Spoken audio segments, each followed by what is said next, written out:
Voilà, donc avec plusieurs collègues, là, j'ai repris différents points qu'on avait travaillé avec différents collègues. Et donc, je vais vous présenter les données sols en France et en Europe. Donc et les questions autour de ces données, c'est-à-dire comment on les acquiert, comment on les gère, comment on les partage. Et notamment, il y a un petit zoom notamment sur les réseaux de surveillance de la qualité des sols en Europe. Donc, j'ai essayé de faire un parallèle entre la situation nationale et européenne à chaque fois. J'espère que ça ne va pas être trop long du coup. Donc, je vais d'abord présenter rapidement le contexte national et européen, ensuite présenter l'origine des données, la diversité des données disponibles en France et donc en Europe, et puis ensuite vous montrer comment on peut travailler et échanger et partager ces données. Donc le contexte en France, c'est l'organisation nationale. Bon, je pense que vous la connaissez toutes et tous, hein, c'est le GISSOL, le groupement d'intérêt scientifique sur les sols. Et donc c'est la réunion des deux ministères en charge de l'agriculture et en charge de l'écologie, les deux agences, l'ADEME et l'OFB, et puis plusieurs instituts de recherche comme le BRGM, l'IRD, l'IGN et l'INRAE, donc qui réunissent des moyens humains et financiers pour acquérir et capitaliser les données sur les sols en France et suivre l'évolution de la qualité des sols, faire un inventaire cartographique et surveiller la qualité des sols en France, et ensuite mettre à disposition les données et contribuer à l'expertise nationale, notamment dans le cadre des discussions européennes. Et donc, en parallèle à la création de ce GISSOL en 2001, a été créée à Orléans l'unité InfoSol qui coordonne plusieurs des programmes du GISSOL. Voilà. Donc ça, c'est l'organisation nationale. Si on passe à l'échelle européenne, vous avez tous entendu, vous connaissez tous finalement un contexte très favorable avec la volonté d'une politique ambitieuse sur les sols et on pense qu'on est sur un processus en marche vers une loi sur la santé des sols. Et en parallèle, il y a aussi la volonté de créer un observatoire européen des sols, donc USO, le European Soil Observatory.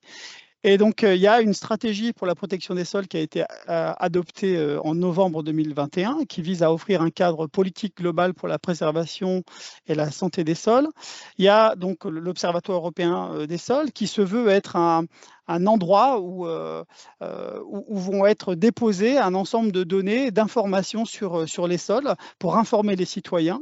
Et donc, ça se veut être un outil finalement qui va permettre de suivre l'état des politiques, l'état de la santé des sols à l'échelle européenne. Et il va aussi du coup informer les citoyens, mais ça va être aussi une source de données et d'informations pour la recherche et pour l'innovation. Et donc tout ça est connecté finalement au système de surveillance européen des sols qui s'appelle Lucas Soil, qui est un système européen qui a été mis en place, un système de surveillance de la qualité des sols. Et l'idée, c'est de connecter ce système européen avec les systèmes nationaux de surveillance de la qualité des sols et d'information sur les sols. Et donc, on attend une législation sur la santé des sols qui est prévue, dont une première version serait prévue fin de cette année, mais plus probablement aussi au printemps de l'année prochaine, avec beaucoup de discussions en cours, notamment sur les objectifs et un cadre général de cette loi, sur la définition de ce que c'est un sol sain, quels indicateurs on va utiliser, quelles valeurs cibles, quelles valeurs seuil. Quelles données on va avoir pour calculer ces indicateurs sol, et puis cette surveillance, comment on va mettre en place cette surveillance pour suivre les évolutions. On attend derrière des politiques qui vont mieux gérer les sols, et donc comment on va suivre cette évolution de la qualité des sols ou de la santé des sols. Et derrière, c'est comment on va collaborer entre États membres et puis les systèmes mis en place par l'Europe, comment on va échanger nos informations, nos données.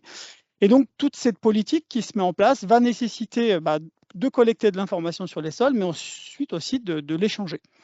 Et donc, dans le cadre de l'EJP-Soil, notamment, que vient de présenter Claire, on a eu des moyens et un cadre pour travailler sur plusieurs de ces questions autour de la collecte de l'information sur les sols, mais également sur l'échange de données sur les sols.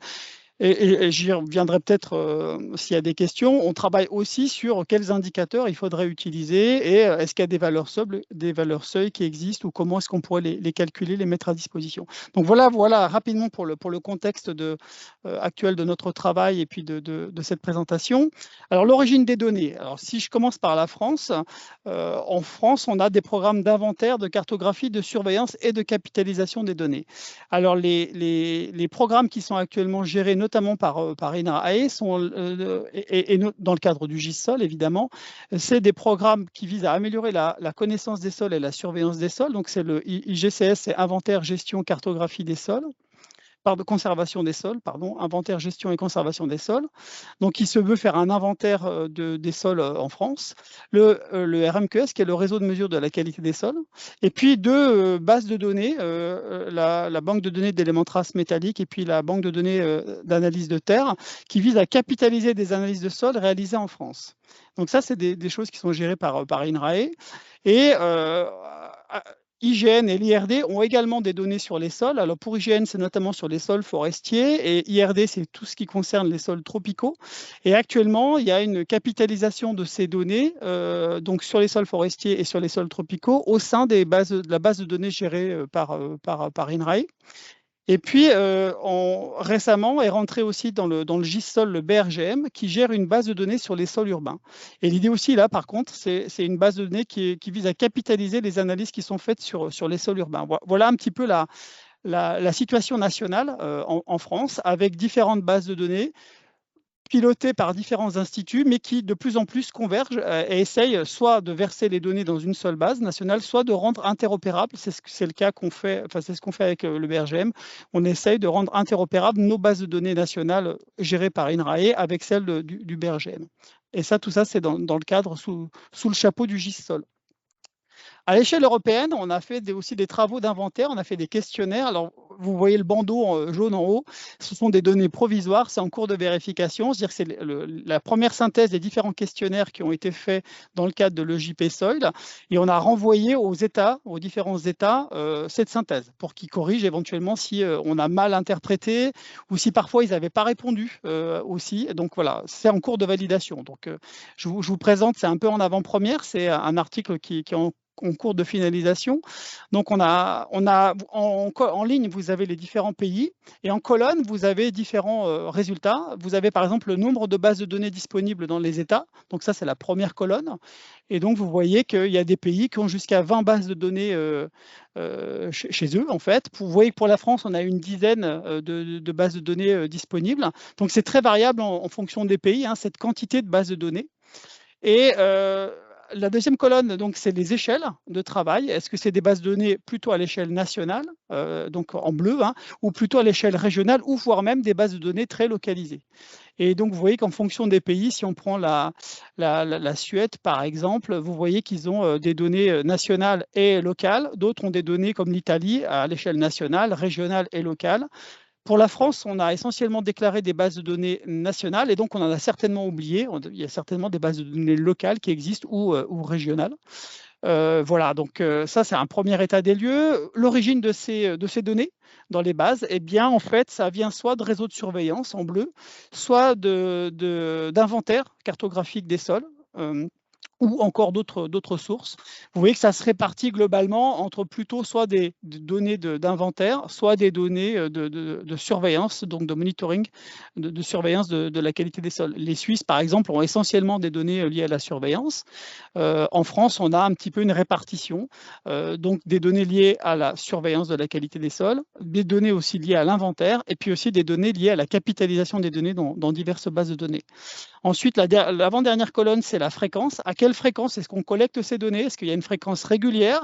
Est-ce que c'est occasionnel finalement ou encore autre? Donc là, ça se répartit en fonction des pays. Vous voyez que certains ont, pour beaucoup, finalement, il y a une surveillance régulière. Donc c'est par exemple les données acquises par des réseaux de surveillance qui répètent ces mesures.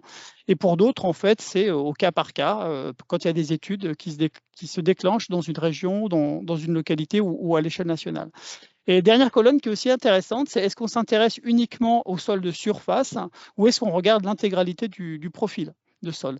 Vous voyez que dans pas mal de pays, quand même, on a la Turquie, par exemple, on n'a que de l'information en surface, mais dans d'autres pays, on a aussi de l'information sur les horizons plus profonds de sol. Donc, c'est très variable en fonction des pays, mais souvent, on a les deux informations. Peut-être pas localisées au même endroit, mais souvent, on peut avoir sur les différents pays des informations sur le sol de surface, sur l'horizon de surface, mais aussi à l'échelle du profil de sol. Si on regarde l'historicité de ces données, donc depuis quand on collecte de l'information sur les sols, donc ça c'est aussi une enquête, encore les données sont en cours de vérification. Vous voyez que pour la France, les plus anciennes données dans les bases, qu'on connaisse, hein, peut-être que ça existe ailleurs, mais voilà, les plus anciennes données qu'on connaisse à l'échelle nationale datent des années plutôt 50. Voilà. Mais il y a des pays qui ont commencé, par exemple, avant les années 30, comme la Lettonie, par exemple, ou les Pays-Bas, qui ont des données. Le trait continu ou discontinu montre qu'il y a des pays qui ont parfois stoppé leur collecte d'informations, qui les ont repris plus tard, voilà, comme vous avez ici la Pologne et puis l'Irlande, ou bien des pays qui ont commencé à collecter de l'information, mais beaucoup plus récemment, dans les années 2010, comme par exemple le Portugal. Voilà. Donc ça vous donne un aperçu. Finalement, on a quand même à la fois une grande richesse de données et aussi une période temporelle de collecte assez ancienne en Europe sur l'information sur les sols. Dernière diapo à l'échelle européenne, c'est ce graphe qu'on a essayé de réaliser qui met sur l'axe des X en bas, vous avez la surface du pays. Et puis, sur l'axe des Y, donc à gauche, vous avez le nombre de points d'échantillonnage, en fait, nombre de points référencés.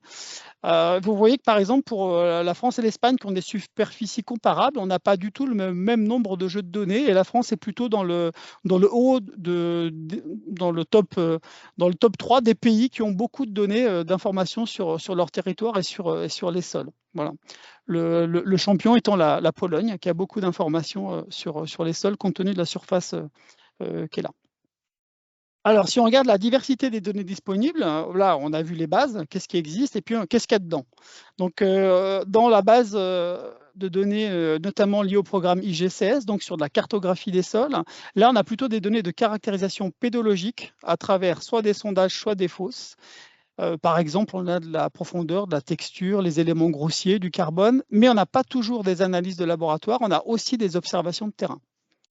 Le RMQS, on a une grande diversité de données. On a des données plutôt agronomiques, pédologiques, des données de contamination, éléments traces, des données de micropolluants organiques, des données sur la stabilité du carbone, des données sur la biodiversité. Voilà, énormément de données sur le RMQS. La BDAT, on va avoir essentiellement des données liées à la fertilité des sols sur l'horizon de surface, comme le pH, la texture, le carbone, l'azote, le phosphore, le potassium, par exemple. Sur la BDETM, on a des données sur la contamination des sols, notamment essentiellement sur les éléments traces métalliques et quelques caractéristiques aussi agronomiques qui sont associées, comme le pH, la texture, le carbone. Sur la BD Solu, on va avoir des données sur la contamination éléments traces et les micropolluants organiques. Alors, c'est intéressant de savoir ce qu'il y a dedans et c'est aussi intéressant de connaître le nombre. Donc, le nombre, je vous ai mis les nombres. Environ 400 000 observations sur la banque de données qui est liée à IGCS. À mettre en regard, par exemple, donc là, une grande diversité de sites d'observation, mais moins de caractérisation. À contrario, le RMQS, très peu de données d'observation. Hein. Quand je dis très peu, c'est quand même 2200 points, mais par rapport aux 400 000 ou aux 700 000, par exemple, de la BDAT, voilà, c'est beaucoup de données, une diversité d'informations, mais par contre sur moins de points. Voilà, donc je vous ai mis un petit peu les. Alors, pour la BD, la BD Solu qui est pilotée par le BRGM, cette banque de données est assez récente, donc ce qui explique qu'on n'a que 500 observations pour l'instant, mais elle va monter en puissance. Voilà, je vous ai mis ces chiffres-là. Et dernier point sur les bases de données nationales, il y a deux bases de données, donc le RMQS et la BDAT, qui permettent de faire des évolutions temporelles et donc de suivre la qualité des sols sur différentes périodes.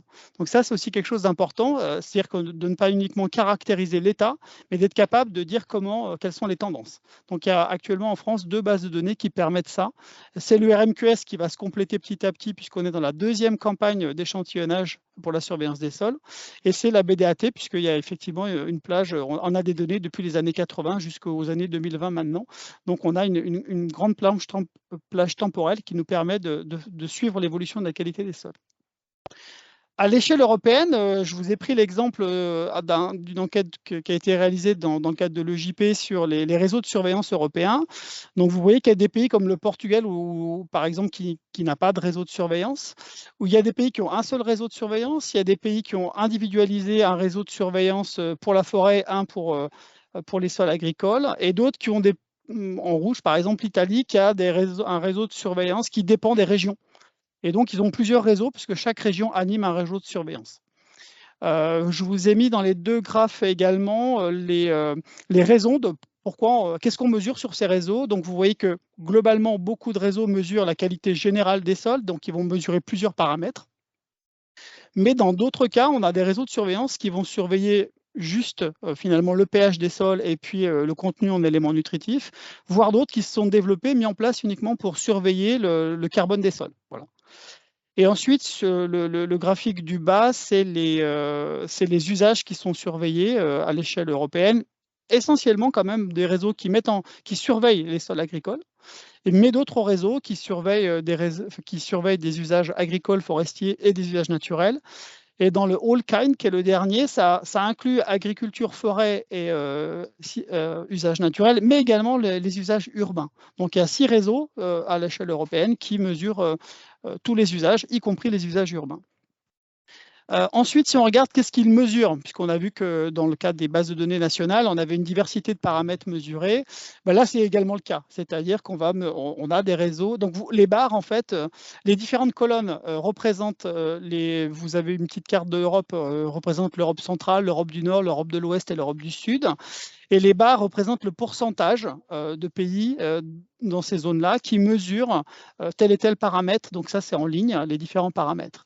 On peut voir par exemple que la profondeur de sol pour les plantes est mesurée dans, allez, on va dire à chaque fois autour de 40 à 50% des états. La profondeur totale du profil en Europe du Nord, c'est 100% des pays, en Europe de l'Ouest, en Europe du Sud aussi, mais en Europe centrale, par exemple, c'est que 80% des pays qui ont cette information sur la profondeur totale de profil. Vous voyez que le contenu en carbone, la troisième ligne, c'est mesuré par tout le monde. Le pH également quasiment par tout le monde, sauf en Europe du Nord, où on a quelques pays qui ne le mesurent pas. La granulo, donc argile, limon, sable, c'est mesuré également partout. Les éléments grossiers, c'est aussi mesuré assez souvent. Voilà, donc et à contrario, si on descend tout en bas, dans les lignes du bas, vous voyez que les paramètres biologiques sont très peu mesurés, finalement, moins de 20, moins de 10% des mesures. Les paramètres aussi plutôt physiques sont assez peu mesurés dans les États membres, comme les micropolluants organiques. Vous voyez, en Europe centrale, en Europe de l'Ouest, on a des valeurs de micropolluants organiques comme les HAP, PCB, mais beaucoup moins dans d'autres pays comme en Europe du Sud ou en Europe du Nord. Donc voilà, une diversité quand même d'analyses, avec des analyses très fréquentes, mesurées assez souvent, et des analyses beaucoup moins fréquentes comme la biodiversité des sols, par exemple. Alors, comment elles sont obtenues, ces données? Un des soucis qu'on va avoir, c'est qu'elles ne sont pas toujours comparables entre les pays. Alors, pas toujours comparables, d'abord à cause des modes de prélèvement. Donc là, sur les réseaux de surveillance qu'on a identifiés, dont je vous ai montré la carte tout à l'heure, les différents réseaux, en fait, on a fait une enquête aussi de savoir comment les gens échantillonnaient sur ces réseaux de surveillance. Et par exemple, 4 pays échantillonnent en fonction des horizons. C'est-à-dire qu'ils ouvrent un profil et ils décrivent le sol et ils échantillonnent en fonction des horizons. Ensuite, on a 11 pays qui échantillonnent uniquement à une profondeur fixée. Et donc, ça peut être du 0,10, du 0,15, du 0,20 ou du 0,30. Et puis ensuite, on a 14 pays qui échantillonnent à différentes profondeurs. Et donc, là encore, c'est très variable. On peut avoir, par exemple, 0,10 et 10,30. Ou bien, on peut avoir 0,10, 10,30, 30, 50, 50, 70 et ensuite jusqu'à 1 mètre.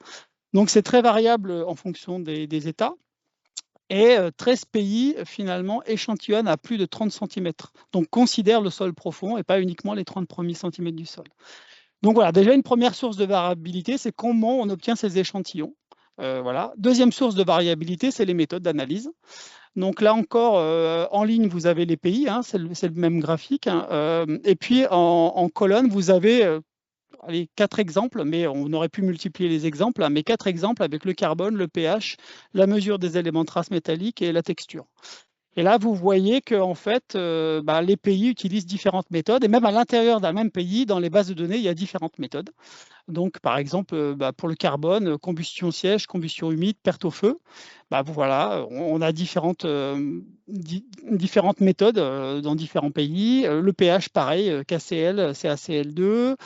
Les éléments traces, est-ce qu'on mesure, par exemple, avec une extraction HF ou bien à l'eau régale? Enfin, voilà. Donc, vous voyez que les couleurs changent en fonction des pays. Et la texture, c'est aussi très marquant, puisqu'on a différentes méthodes de caractérisation, différentes fractions, différentes coupures, en fait, différents seuils pour les différentes classes granulométriques. Donc voilà, une autre difficulté, les méthodes d'analyse.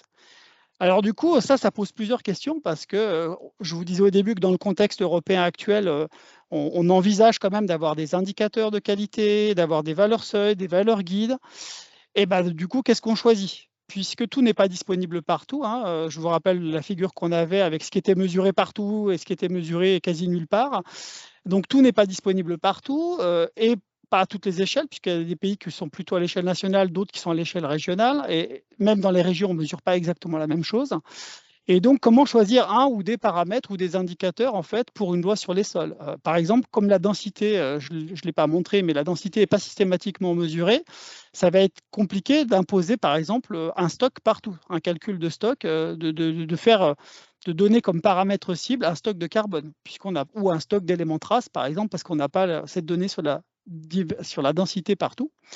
Ensuite, tout n'est pas comparable en fonction des méthodes des prélèvements et des méthodes d'analyse, ce que je vous ai montré, et très certainement aussi des méthodes de préparation. Là, je ne vous l'ai pas montré, mais on a aussi fait une enquête sur comment les échantillons sont préparés après le prélèvement.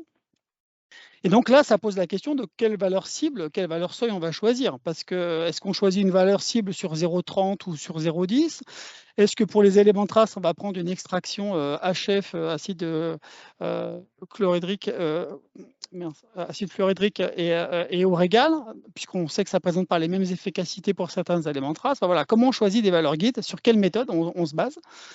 Alors, quelles sont les pistes pour l'avenir? C'est ce qu'on a commencé à creuser dans le cadre de l'EJP Soil. C'est la première piste qui semble simple, c'est de dire, allez, même protocole pour tout le monde.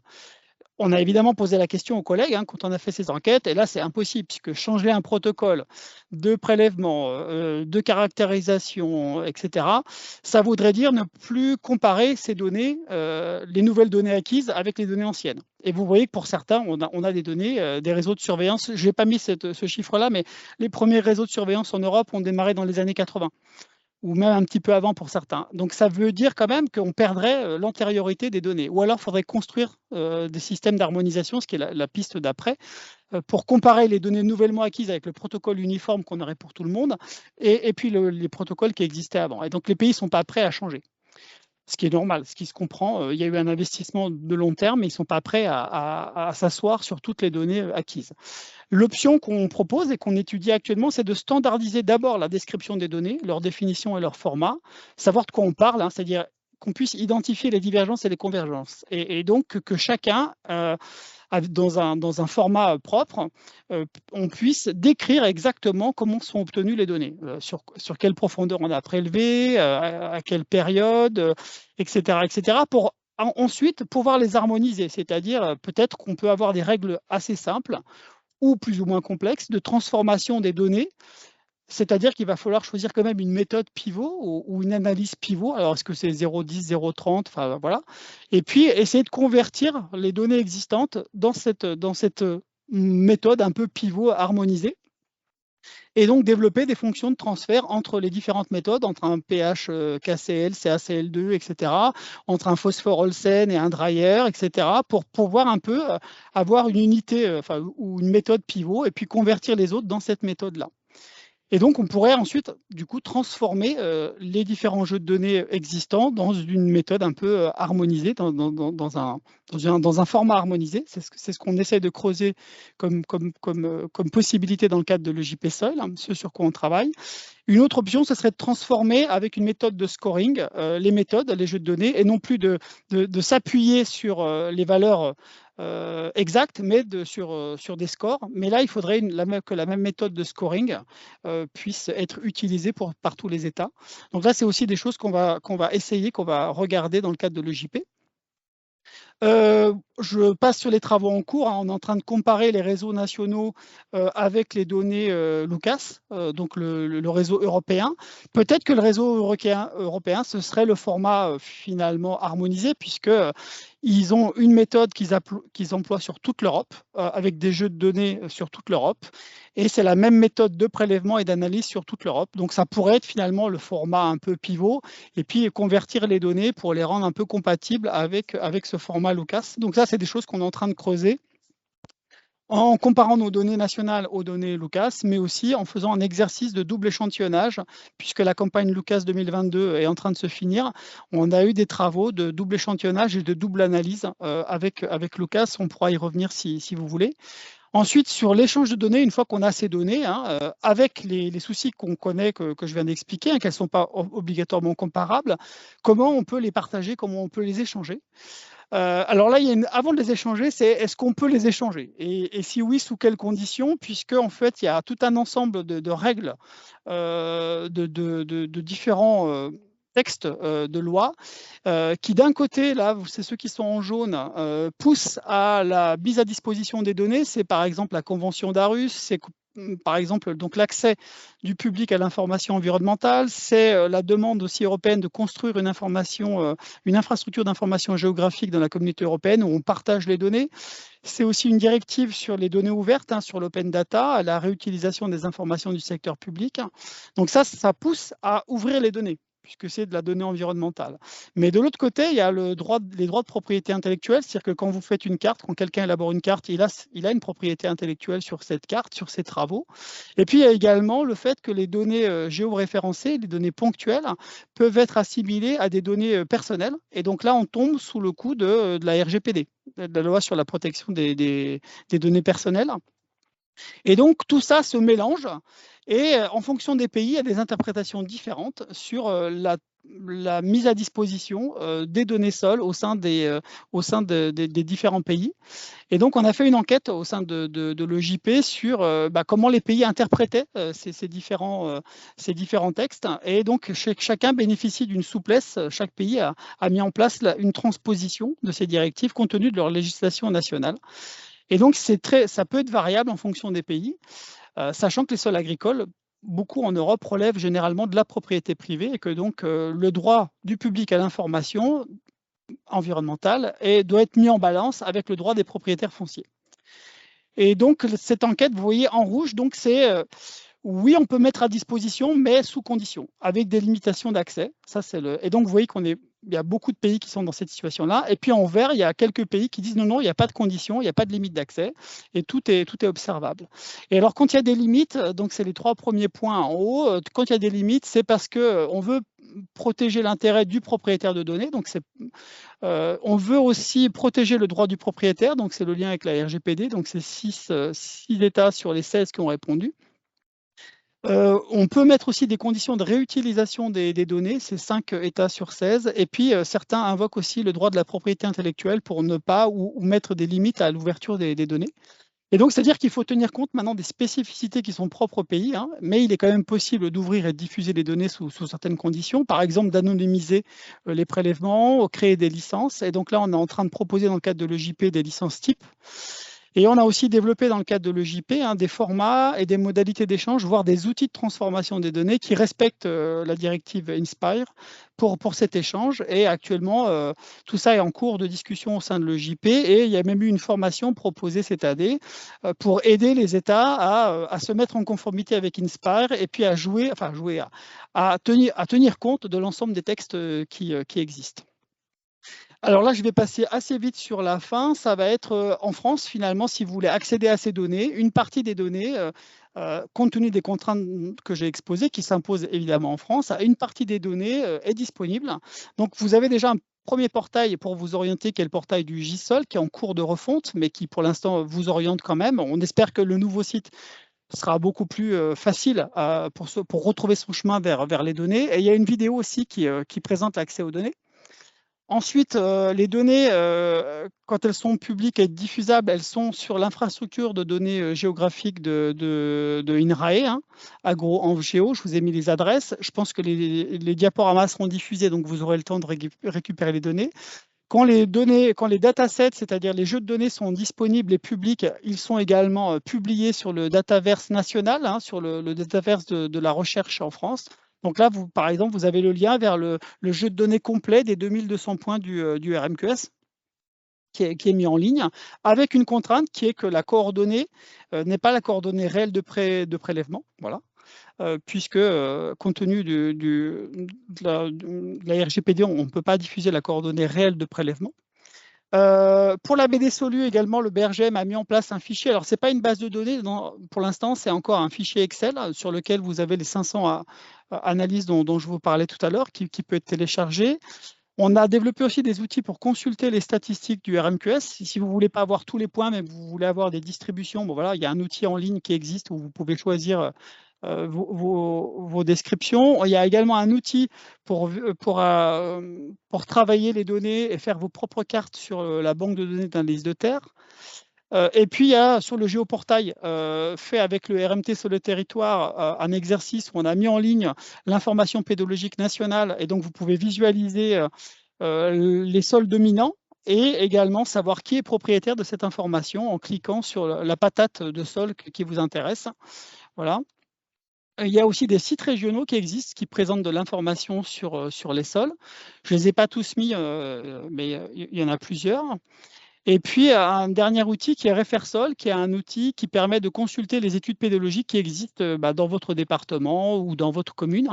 C'est les études qui existent, dont on a connaissance. Voilà. Après, il en existe très certainement plein d'autres, mais si elles ne nous sont pas envoyées, si on ne peut pas les référencer, voilà, elles deviennent un peu inconnues de la communauté. Alors, pour conclure, je dirais qu'en Europe, on a cette chance d'avoir une richesse de données sur les sols, collectées souvent depuis de nombreuses années à travers soit des programmes d'inventaire, de cartographie ou de surveillance des sols.